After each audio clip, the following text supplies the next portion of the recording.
Kettesben. Egészségről, betegségről Béki László természetgyógyásszal. Kettesben.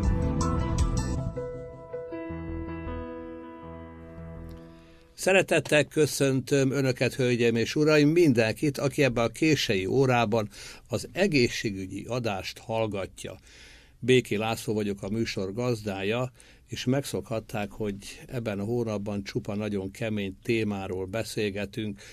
Harmadikán beszéltünk, hogy oltsunk vagy ne oltsunk, és itt Kürti Katalin kitűnő gyerekorvos elmondta a véleményét, és hivatkozott arra, hogy Európában hazánk közé, a 15% közé tartozik lakosság arányosan, ahol a legtöbb kötelező védőoltás van, és Nyugat-Európában nagyon sok helyen már nincs kötelező, vagy csak minimális, hanem inkább ajánlott személyre szóló, és hát mégse betegebbek az ottani gyerekek.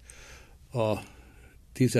adást Szentpéteri Félix főorvos úrral csináltuk, kitűnő onkológus sebész, aki nem csak sebészként kitűnő, hanem emberként is, hiszen a sztómás betegek atyának szólítják a sztóma klub, a sztóma pedig nem más, mint a vastagbél rákosoknak életmentő műtét, amikor a végbelet kivarják a hasfalra. Mai napon hasonló kemény témákról beszélgetünk Boros László professzor úrral. Nagyon köszönöm, hogy elfogadtad a meghívást, hogy hol tart 2016 májusában az onkológiai kutatás és az onkológiai gyakorlat. Van-e szakadék a kettő közt? Ha van, akkor mi a szakadék? És ha van szakadék, akkor hogyan lehetne, vagy hogy kéne áthidalni, vagy pedig kéz a kézben megy a kutatás és a gyakorlat. Köszönöm, hogy elfogadtad a meghívást, professzor úr. Ahogy levelezgetünk egymással, nagyon sok levelet kapok tőled, és ezt itt országvilág előtt is megköszönöm. A jövő nemzedékének, a lelkének, a szemének, a szívének a nyitogatását is most úgy látom, hogy a feladatait közé nagyon alaposan odavetted. Hogy döntöttél így, hogy ennyire az oktatás terén is, és a népnevelés terén is kiveszed a részedet a munkából? Én magam is köszöntöm a hallgatókat, és köszönöm a meghívást ebbe a kiváló műsorba. Így van, az oktatás, illetve az egészségnevelés része a gyógyító munkának értelemszerűen, tehát abban az esetben, hogyha olyan orvosgenerációt szeretnénk látni az elkövetkezőkben, akik ismereteikben úgymond a modern vagy az újszerű felfedezéseket, amiket ugye én magam igyekszem kommunikálni, vagy közérthető nyelven, főképpen a fiataloknak lefordítani, akkor úgy gondolom, hogy egyrészt saját magunkat és a saját felelősségünket, mint oktatók leróttuk a fiataloknak, illetve egy olyan orvosgenerációval találkozhatunk az elkövetkezőkben, akik talán más szemlélet, más gyakorlat és más gyógyítási lehetőségek mentén fogják, teszem azt, mondjuk az onkológiát művelni. Erre azért van szükség, mert ismerjük az onkológiai, statisztikai adatokat, sajnos ezek a lehangolónál is rosszabbak. Magyarországon legfőképpen majdnem világ első az onkológia területén rendkívül rossz célzott terápiákat hoznak be és próbálnak ki Magyarországon, amelyeket már jóformán a világon sehol nem úgymond próbálnak ki klinikailag. Magyarországon még mindig erre van lehetőség érdekes módon. Ezek sajnos az Egyesült Államokból kerülnek be, mint célzott gyógyszerfejlesztési úgymond erőfeszítések. Hát ugye ezek nem sokat érnek a jövő onkológiáját tekintve. A kérdésedre válaszolva, én a fiatalok körében a biokémiai szemlélet, biokémiai, onkológiai szemlélet oktatását valójában a gimnazisták, azaz akik már biológiát, biokémiát tanulnak, akár érintőlegesen is, az ő korosztályoknak is az ő felkészültségi szintjüknek megfelelően próbálok néhány nagyon alapvető biokémia folyamatot más szemszögből föltüntetni. Nyilván nem a genomika szemszögéből, amely hát valójában most már azt lehet mondani, hogy klinikailag egy meghaladott tudomány, tehát a genomikának nem sok klinikai vagy gyógyszerfejlesztési alkalmazása van. Ezt tudjuk ugye a bebukott gyógyszer célpont kísérletekből, illetve a gyógyszerfejlesztési kísérletekből.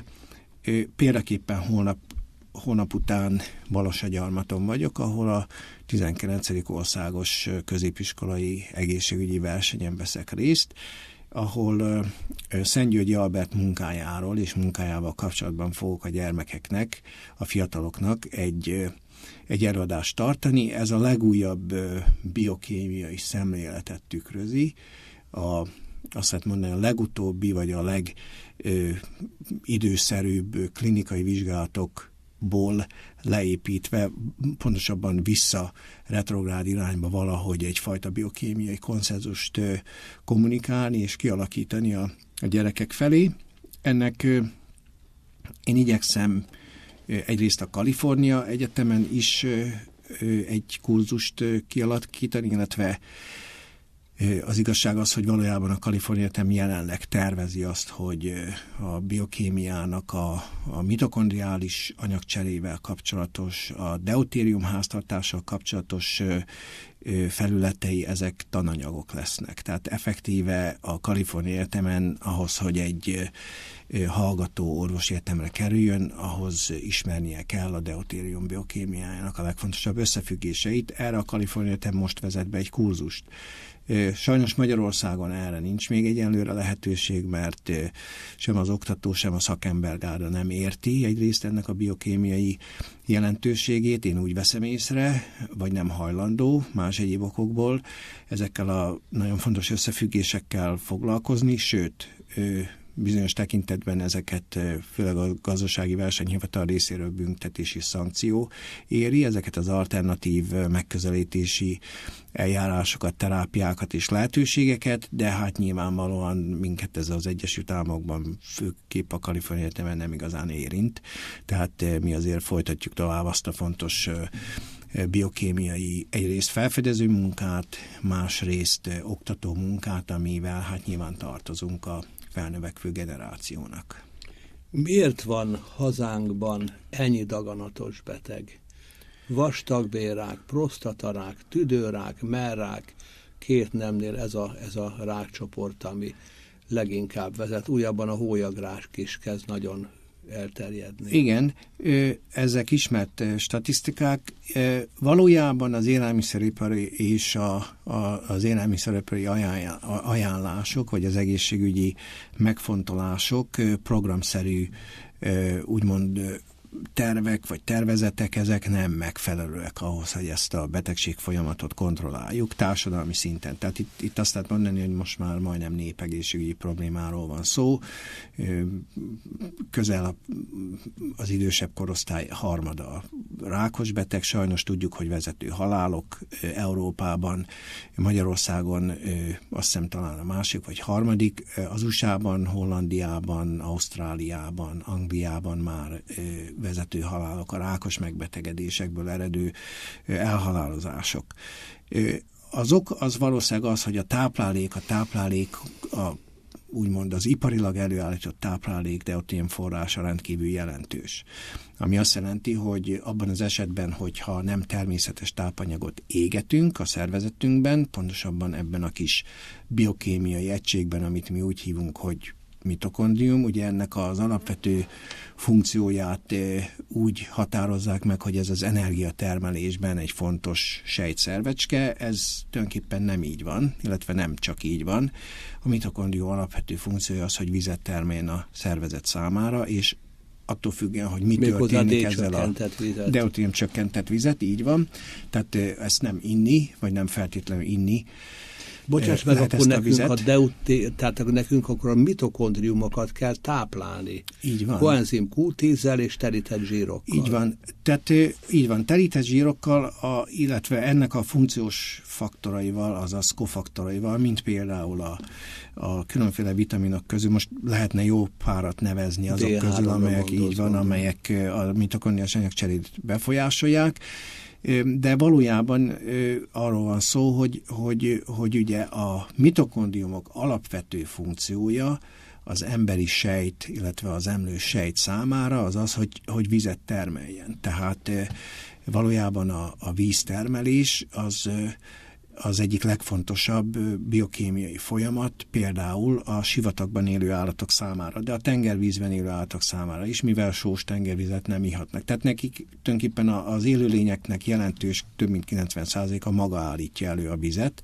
azt a vizet, amit felhasznál egyrészt, mint kémiai oldószer, másrészt pedig, mint a víznek a hidrogénjét, a makromolekulák, azaz a sejt ugye felépítéséhez, illetve a szerves anyagok felépítéséhez, szénatomhoz, oxigénhez kapcsolva ezt a hidrogént, tulajdonképpen DNS-t építenek föl ebből az emlős sejtek. Az egyetemen itt? Most már tanítjuk, illetve vannak olyan ismeretek, amelyek erre utalnak, vagy amelyek most már egyrészt Szegeden ugye a Biokémiai Intézet vagy kurzus erre lehetőséget szabadon választható biokémia kurzus formájában, ami kötelező, így van, illetve Dux professzor révén.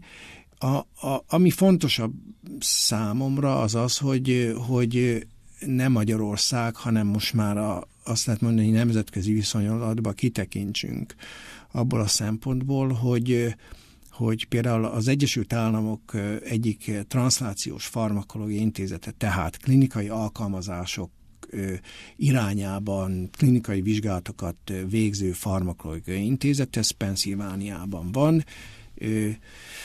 A tüdőrákban a hosszabb túlélés kulcsaként, mint biomarker, ezt a bizonyos zsíralapú, azaz ketogén plazma profilt nevezte meg, és ennek a deutérium csökkentett víztermelésre való szubsztrát szintű profilt nevezte meg, azaz a táplálékból vagy a sejt, vagy a szervezet belülről mozgósított zsírjai azok, amelyek a mitokondriumban, a daganatsejtekben deutériumot képesek csökkenteni, és ez a hosszabb túlélés kulcsa, még kezelt, kemoterápiával kezelt rákbetegekben is. Ez egy prospektív klinikai vizsgálat, teljesen független a magyar eredményektől, attól függetlenül, hogy valójában a magyar eredményekre hivatkoznak, tehát amikor ők klinikailag interpretálják, azaz megbeszélik az eredményeket, akkor Somlyai Gábor és jó maga munkájára hivatkoznak, mint alapvető mechanizmus azzal kapcsolatban, hogyan tudják megmagyarázni rákos betegekben a hosszabb túlélést. Tehát ez nem a magyar onkológia kérdése a továbbiakban, nem a magyar egészségügyi úgymond döntéshozók szakmai vitája ez az elkövetkezőkben, hanem ezek nemzetközileg az orvosirodalomban meglévő ismeretek, amelyek klinikai alkalmazást nyertek, ami azt jelenti, hogy ha ezzel nem hajlandó Magyarország megfelelőképpen szakmailag foglalkozni, ezekkel az alapvető biokémiai folyamatokkal, azaz nem része ez a magyar onkológiai képzésnek, vagy nem része ez a magyar orvosi egyetemeken a biokémia és a klinikai kutatásoknak vagy oktatásnak, akkor elképzelhető, hogy az elkövetkező években egy magyar orvos, aki itt szerezte a diplomát, és nem tud ezekről a nemzetközi vizsgálatokról, nem fog tudni diplomát honosítani az Egyesült Államokban. Miért? Az Egyesült Államok és ugye a klinikai intézeteik nem várnak Magyarországra, tehát ők nem várnak a magyar klinikai onkológusokra, hanem nyilván mi csináljuk a dolgunkat, tehát mi közöljük azokat az eredményeket, amelyek ugye a szakmailag bírált orvosi irodalomban ennek a fontos klinikai kérdéskörnek a megválaszolására vonatkozik, mint amit te is kérdeztél, hogy miért van olyan sok daganatos beteg, hogyan lehet ezt megelőzni, és valójában a fontosabb kérdés véleményem szerint, mint kutatóorvos, az mindig az, hogy hogyan lehet egy olyan orvosgenerációnak átadni ezt a tudást, aki ezt alkalmazza, használja majd a későbbiekben, és hogyan lehet ezt olyan formán átadni, hogy ez egy napra kész és könnyen érthető információ legyen. Tehát akkor a jövő onkológiája, illetve a jövő egészségkultúrája, akkor már terjesszük ki nagyobbra, a prevenció, a szakmai felvilágosítás és a terápiában pedig a molekuláris biológiai ismereteknek a növelése, és a sejten belül, tehát az intracelluláris biológiának az abszolút értése, ismerete, és ott a mitokondriális rendszernek a működésének az elősegítése. Ha jól értem, akkor ez a kettő a kasszakulcs. Ezen pontosítanunk kell, tehát a molekuláris biológiának nem sok köze lesz a jövő gyógyászatához. Tehát ugye a genomikának, a genetikának alkalmazások terén nem lesz. Akkor inkább a sejt életarról beszélhetünk? Így van. Tehát amit mi úgymond szubmolekuláris biológiának nevezünk, azaz a gének működése alatti szintnek nevezünk, ennek a pontos feltérképezés, ennek a klinikai használata, vagy a klinikai ismeretekbe való beforgatása, ez tulajdonképpen a jövő kulcsa. Tehát az epigenetikus dolgok? Vagy így van, így van. Ezek epigenetikus folyamatok közvetve, és közvetlenül ezek szubmolekuláris, azaz anyagcsere szintjén, a protonok, elektronok, hidrogének, szénatomok, oxigének szintjén folyó kutatási és klinikai alkalmazási területek lesznek, ez a jövő útja tulajdonképpen. Hát akkor egészen más kell tanulni az egyetemeken, egészen más szemléletet kell. Hát akkor a biokémiát, a biofizikát, a filozófiát, az ember működésének a rendjéről sokkal, de sokkal többet kell tudni a sejt élettanról, a sejt kórtanról, hogy egyáltalán megértsük, hogy miért lett valaki beteg, vagy egyáltalán, ha már beteg lett, akkor az öngyógyító programot hogy tudjuk elindítani. Ez a szubmolekuláris, azaz a genomikán és a genetikai mondjuk hálózaton túlmutató és az alatt működő funkcionális rendszer. Hadd mondjak erre egy jó példát. Bocsáss, van már ilyen rendszer valahol? Működik ez már? Vagy az előszele már valahol érezhető? Hát igen, tulajdonképpen most hadd mondjam példaképpen, hogy például a táplálkozási, azaz a ketogén diétával, vagy a ketogén, tehát a zsíralapú táplálkozással kapcsolatos egyrészt klinikai ismeretek, másrészt ajánlások, ugye most már azt lehet mondani, az Egyesült Államokban rendkívül jelentős teret nyertek. Na most valójában a fontosabb része az, hogy ezekkel a ketogén vagy zsíralapú táplálkozási szokásokkal bizonyos betegség kimeneteli, például a tüdőrák, mint ahogy említettem az előbbi klinikai vizsgálatot, végre megérthetőek. Tehát végre értjük azt, hogy két tüdőrákos beteg között mi az a plazma profil, vagy mi az az anyagcsere, úgymond háttérmechanizmus, amelyik az egyik beteget tovább engedi élni, mint a másik beteget, és ez a zsíralapú ketogén deutérium csökkentő diétán múlik, vagy plazma profilon múlik.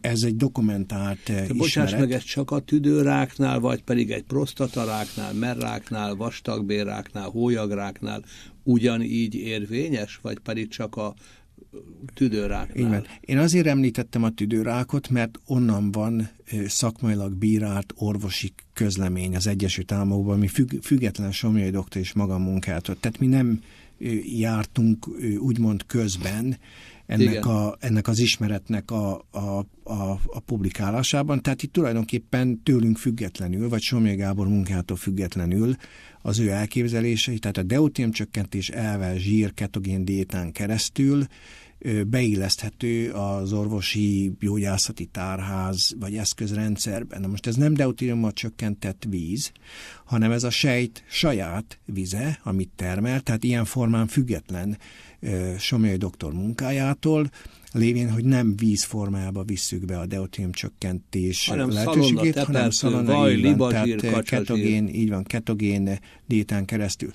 De van egy nagyon fontos újabb fejlemény, ez pedig ugye az infravörös terápiás, vagy lézer, vagy fényterápiás megoldásokkal kapcsolatos, ami ugye Mester Ádám tanár úr, professzorom munkája kapcsán ismert, kiderült, hogy az alapvető tehát a mechanizmus, ami alapján az infravörös fény úgymond segíti a sebgyógyulást, illetve immunsejtek energiaháztartását javítja, az azon áll vagy bukik, hogy a mitokondriumban meglévő nagyon pici kis protein, ez az úgynevezett ATP szintézist végző protein, ennek az ezt körülvevő víznek milyen a viszkozitása. Ezt egy Andrei Sommer nevű kutató kollega közölte az Ulmi Egyetemről, tavaly nyáron a Nature nevű újságban.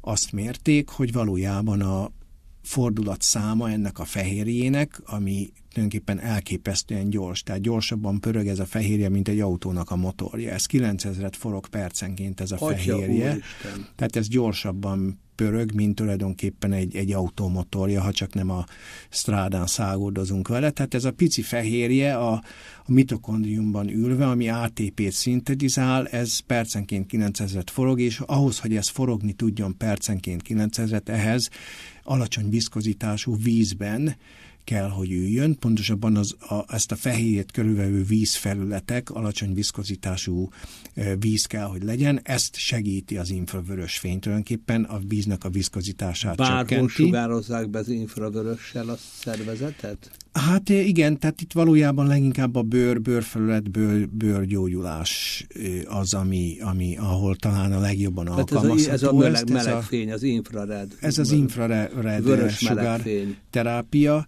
Viszont, ami nagyon fontos, hogy úgymond a szervezetünkben, a sejtjeinkben ugyanezt a funkciót a deutérium csökkentés végzi. Tehát a víz viszkozitásának a csökkentését, azaz ennek a pici ATP szintetizáló, energiát szintetizáló, vagy energiát előállító sejtszervecskének a fordulatszámát a sejtjeinkben, azokban a sejtekben, ahol infravörös fény nem éri a sejteket, ott tulajdonképpen a deutérium csökkentés természetes folyamatai végzik ezt a nagyon fontos funkciót, hogy lubrikálják vagy olajozzák ezt a pici sejtszervecskét, ami ugye energiát állít elő a sejtjeink számára.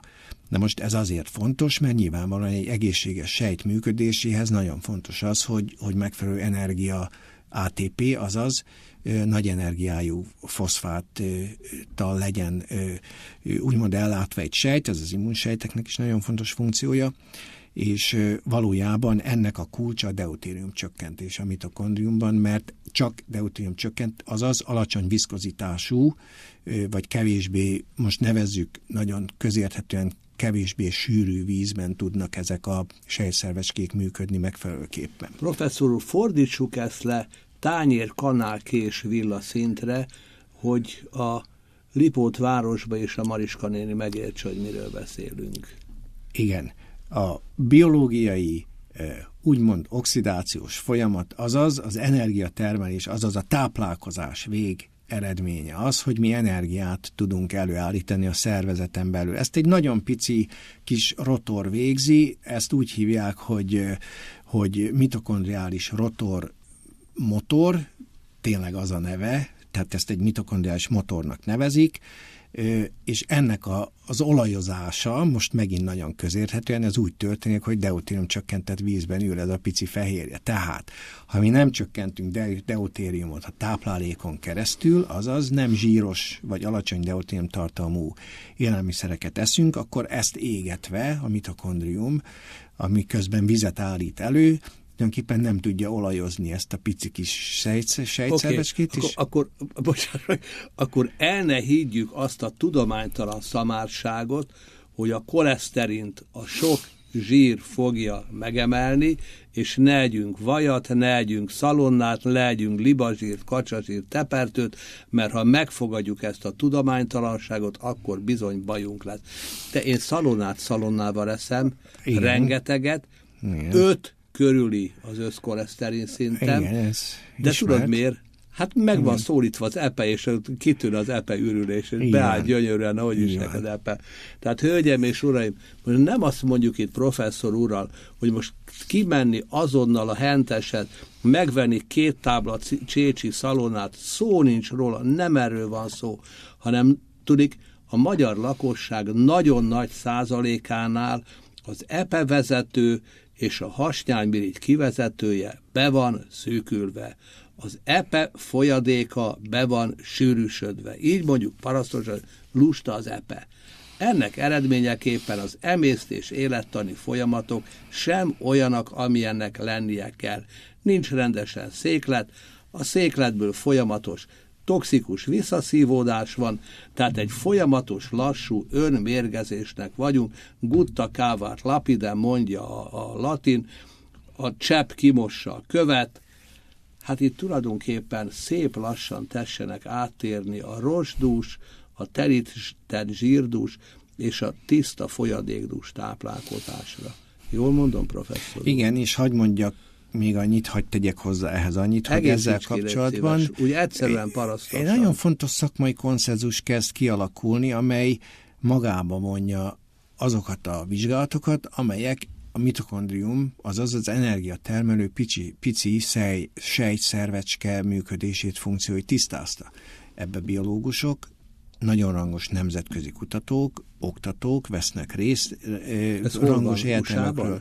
Ez az Ulmi Egyetem, egyrészt az Ulmi Egyetem kutatócsoportja, az Egyesült Államokban a Kalifornia Egyetem Jómagam Intézete, a Pennsylvániai Transzlációs, azaz klinikai alkalmazások irányába fejlesztő farmakológiai gyógyszertani intézet, tehát az mellett táplálkozástudományi cégek, azért nem akarok néven nevezni céget, mert ugye itt valójában ennek nem lenne helye, de valójában az akadémiai intézetek megnevezése és ezek sorrendjében, listáján, hogy említsem meg a Kalifornia Egyetemet, ahol én magam dolgozom, az Ulmi Egyetemet, ahol Sommer professzor úr dolgozik, és a folyadék vagy vízviszkozitást kiválóan mérik mitokondriumban, mint az energiaszintézis vagy energia előállításnak a kulcsa, illetve Magyarországról, ha említsem, Somlyai Gábor munkáját, akik ugye nagyon sok intellektuális értéket hoztak létre azzal, hogy a deutérium csökkentés módjait, többek között deutérium csökkentett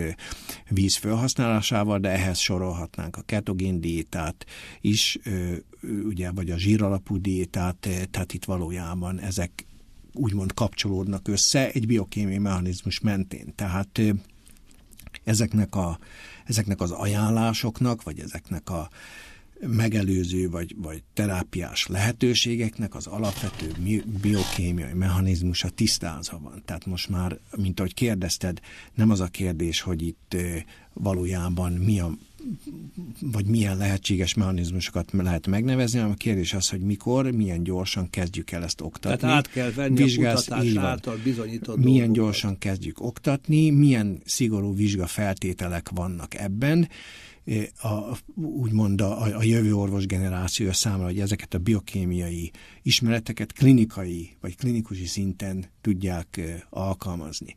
És most hadd mondjak ezzel kapcsolatban egy nagyon jó hasonlatot. Én orvoskutatóként dolgozom, orvosi diplomát szereztem 87-ben, de az én munkám az elsősorban a kutatásra vonatkozik. Ez nem jelenti azt, hogy valamennyi minimális klinikai ismeretekkel vagy gyakorlattal vagy tapasztalattal ne rendelkeznék. Hadd mondjak erre egy példát. Nagyon sokszor, amikor én repülök át az óceánon, esetleg Európa és az Egyesült Államok között, akkor általában sajnos előfordul az, hogy ezen a hosszú repülőjáraton, hogy orvost hívnak. Én akkor mindig fölállok. Annak ellenére, hogy a klinikum nem az én szakterületem. Szégyelném magam azt, hogyha orvosként nem lenne annyi alapismeretem, hogy ne tudnék segíteni valaki olyannak, akinek sürgős segítségre van szüksége. Tudsz segíteni minden így van, esetben. szoktam. Hipoglikémiás kóma, volt már olyan, hogy allergiás beteget kezeltünk, volt már olyan, hogy pszichózis, sőt, nekem van egy levelem, az American Airlines, tehát az egyik amerikai légitársaság főorvosa meg is köszönte azt a klinikai munkát, amit egy repülőgépen végeztem, azaz nem kellett nekik leszállni útközben.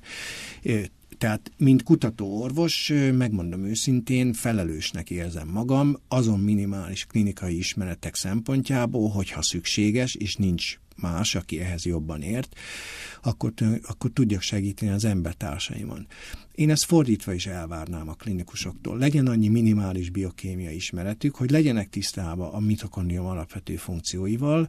Ha egy beteg deutérium csökkentéssel kapcsolatban kérdezi a véleményüket, akkor tájékozottak legyenek, és ne küldjék el a betegeket azokkal az alternatív terápiákat elutasító véleménye, aminek semmiféle szakmai megalapozottsága nincs, tulajdonképpen értelmetlenségről, vagy szakmai dilettantizmus, tehát kutatás tekintetében szakmai dilettantizmusról van szó az ő esetükben. Kölcsönösen tiszteljük meg egymást, mind a kutatók, a klinikusokat, mind a klinikusok a kutatókat, hogy a legfontosabb tapasztalatokat, információkat tartsuk meg egészen úgymond a szakmánk úgymond praktizálása, vagy gyakorlata, vagy végzése során végig, mert ugye valójában vannak olyan alapvető ismeretek, amelyekre szüksége van egy orvosnak biokémiai szempontból is. Másodéven, ha valaki bizonyos biokémiai összefüggéseket nem ismer, soha nem lesz orvos. Sajnos ez már a klinikusokról nem mondható el, ami azt jelenti, hogy még minimális biokémiai ismeretekkel sem rendelkeznek. Én sok véleményt hallottam ezzel kapcsolatban, hogy miért nem rendelkeznek tényleg alapvető biokémiai ismeretekkel vagy összefüggésekkel. Megmondom őszintén, ennek a gyógyászatban helye nincs. Tehát egy pilóta sem úgymond adja föl a szakmáját csak azért, mert túl sok műszer van egy repülőgépen, egy klinikai orvosnak sem szabadna föladnia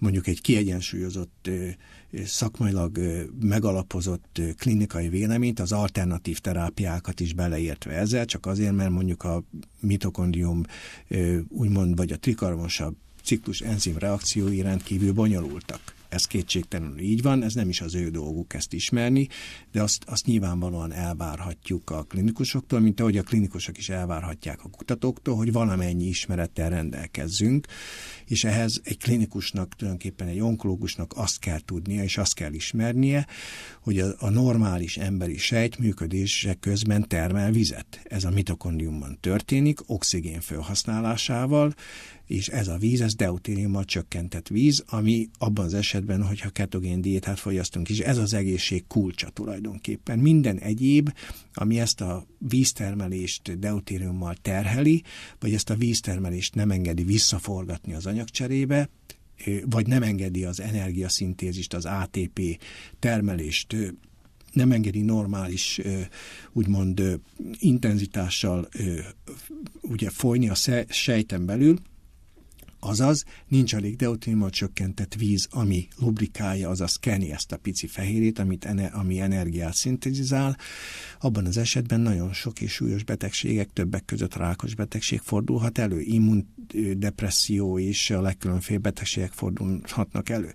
Tehát itt nem azt várjuk, hogy részletesen egy orvos ismeri a trikarbonsav ciklus összes lépését, ez a mi dolgunk, mint biokémikusok, de azt elvárjuk, hogy az anyagcsere vízlétét, ennek a legfontosabb fizikai, kémiai paramétereit, és ennek a klinikai vonatkozásait, alkalmazásait ismerjék. És ennek eredményeképpen tudományosan megalapozott tanácsot adjanak a betegeknek, és ne panelokból építkezzenek, ami már akkor se volt igaz, amikor mondták. Így van, tehát ne a gyógyszercégek rángassák őket kötélen, azaz ne legyenek kiszolgáltatva azoknak a klinikai vizsgálatoknak, amelyeket gyógyszercégek tolnak az orruk elé, mert ugye valójában ezek statisztikai vizsgálatok, amelyeknek egyénre vonatkozóan nincs semmiféle jelentőségük. Tehát az egyéni terápiában ezek nem mérvadóak, ezek a vizsgálatok. Mégis evidence-based medicinnek mondják. Hát ez nem evidencia, tehát a statisztika mondjuk legjobb esetben, ez egy egyénre vonatkozóan semmiféle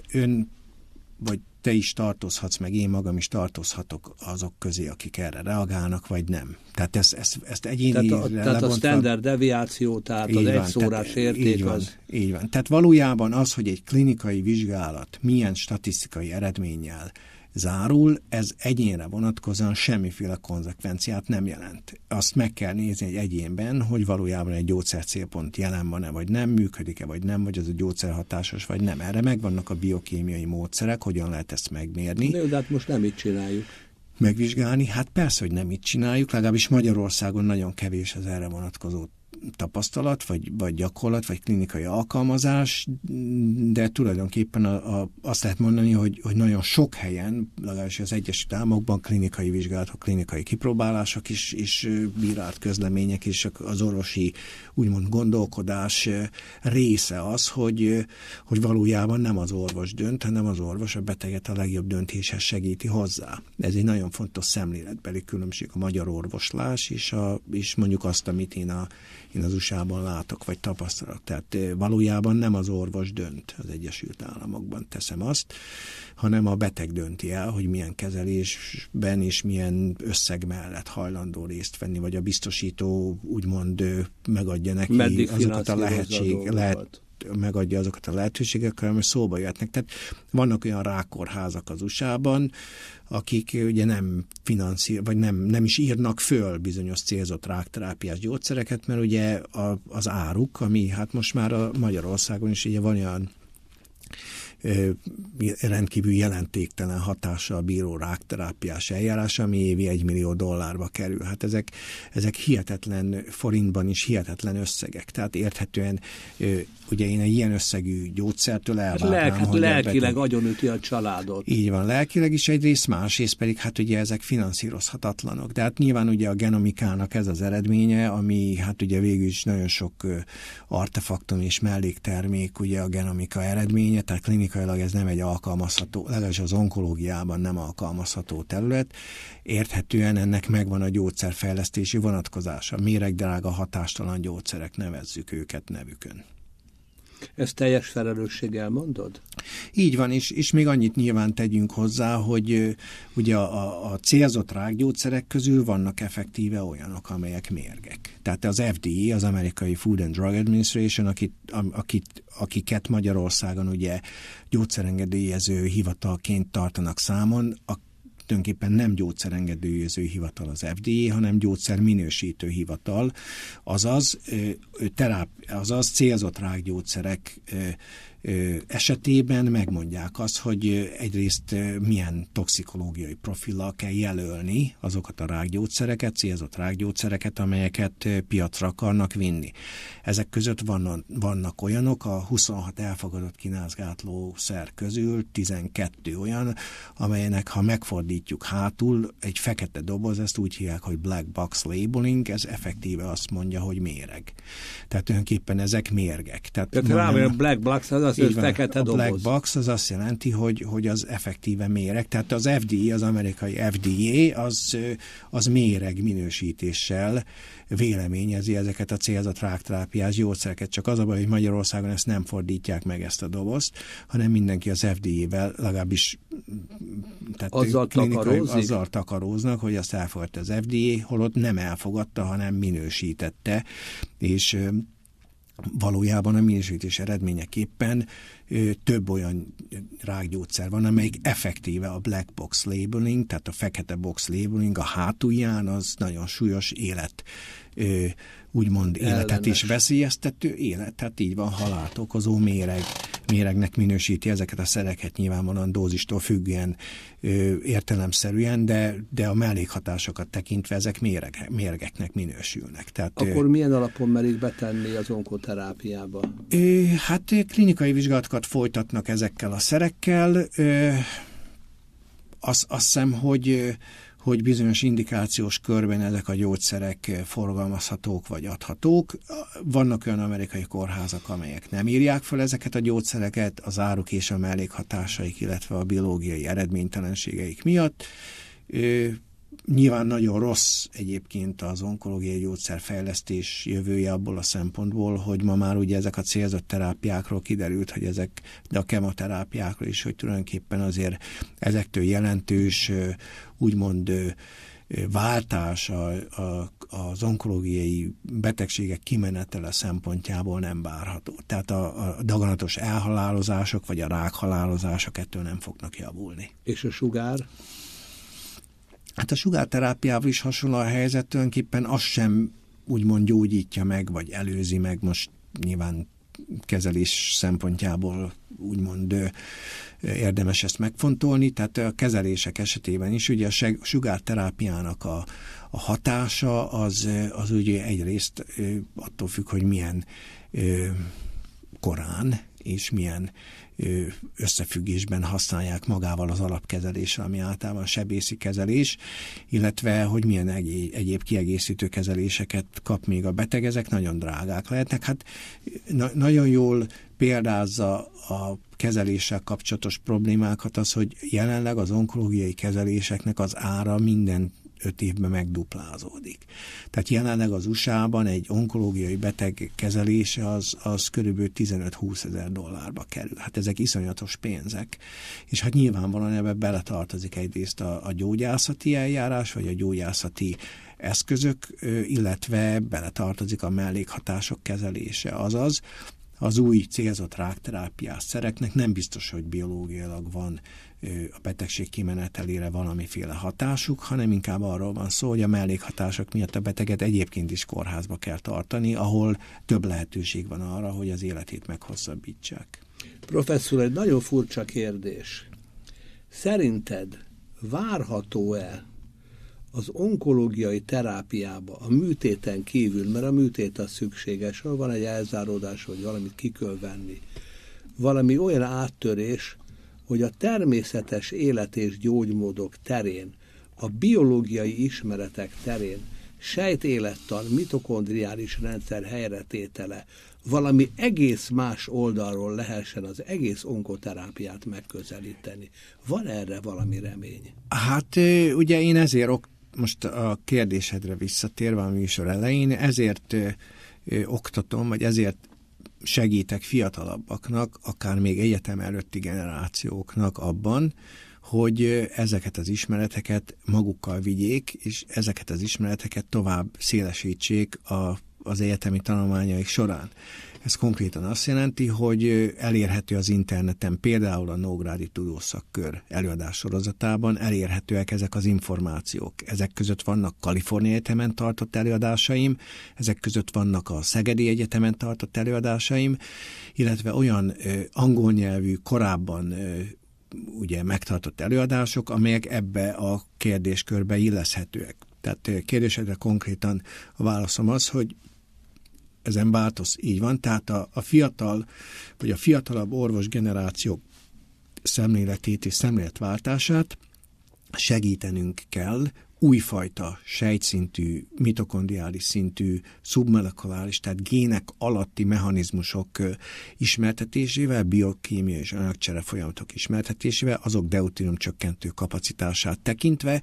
Miért fontos ez? Azért, mert tulajdonképpen, ha nem ismertetjük meg őket ezekkel a folyamatokkal, és nem tesszük ezt nem tesszük ezt kötelezővé a klinikai munka és gondolkodás során, akkor nem fog változni például az onkológiai betegségek, népbetegség formába való előfordulása. Utolsó kérdésem, erre már tényleg csak pár perc van. A beteg kiszolgáltatott helyzetben van, főleg az onkológiai beteg. Nem tud dönteni, mert ajánlanak neki kemoterápiát, sugarat, műtétet, hormonterápiát, biológiai daganatkezelést, a jóisten tudja mi mindent. Hogy készüljenek föl azok, akár te, akár én, akár ki, aki most ezt hallgatja, ha ne adj Isten becsap a mennykű, akkor hogy döntsön? 2 perced van rá. Én azt javaslom, hogy az onkológusával beszélje meg azokat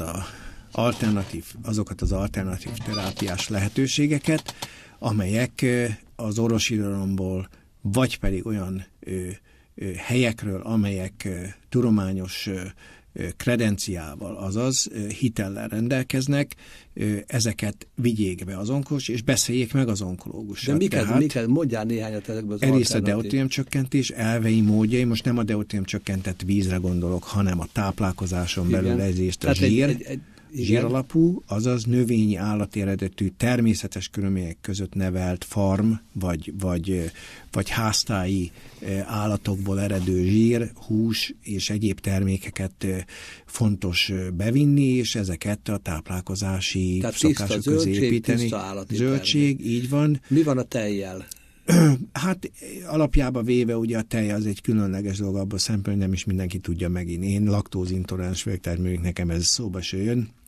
Érthetően tejtermékek közül talán a sajtok azok, amelyeket én javasolnék személy szerint, vagy szakmailag az én biokémiai ismeretemet tekintve, mert hát ugye abban van a tejnek a zsírja effektíve. Tehát minden, ami tulajdonképpen állati zsíradék, vagy növényi zsíradék, azt ajánlom egy nagyon kevés, csak szezonális és nem kipréselt, hanem rostos gyümölcsök fogyasztása kapcsán, tehát megint funkcionális élelmiszerekről beszélek, és azokat is csak úgymond annyit, amennyit a földről úgymond elér az ember, tehát valójában itt nagyon praktikus és népies szokásokat kell újra elővenni az én szemléletemben.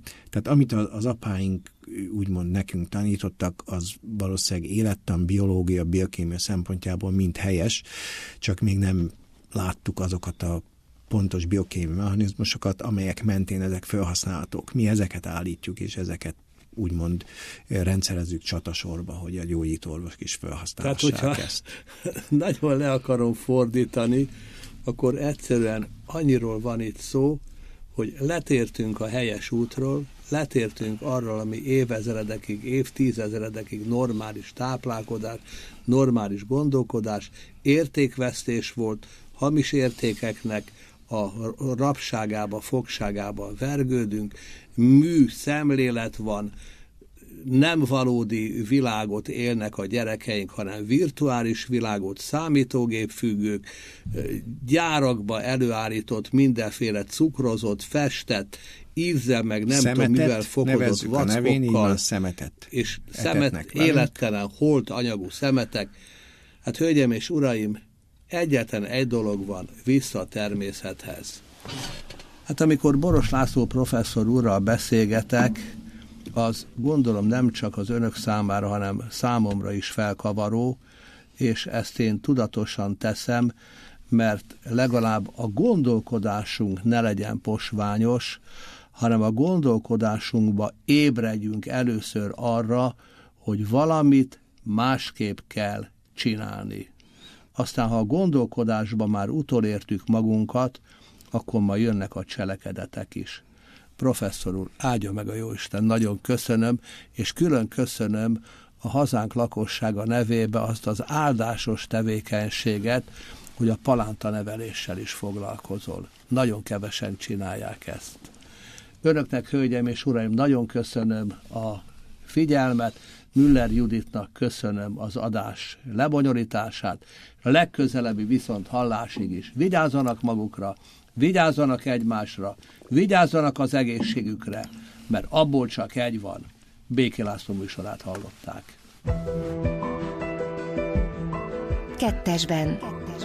Egészségről, betegségről Béki László természetgyógyásszal. Kettesben.